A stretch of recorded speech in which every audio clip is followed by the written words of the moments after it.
In this video, I'll show you how to create a zip file and send it via email on Windows 11 or Windows 10, step by step. First, go ahead and locate the files you want to compress. After drag, then all.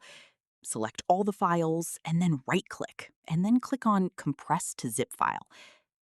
This option is available on both Windows 10 and Windows 11, but in my laptop it showed Open to and then Compress File. Now, your zip file will be created in the same location. If you open it, you'll see all your selected files inside.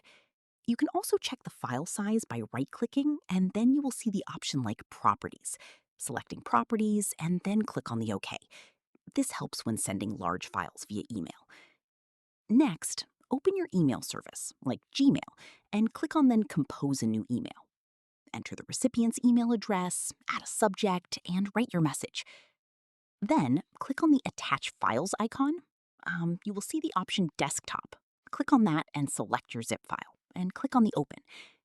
If your file is larger than 25 MB, it will automatically be uploaded as a Google Drive link.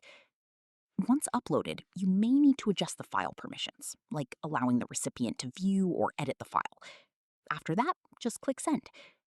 And that's it. That's how you can compress files into a zip and send them via email easily.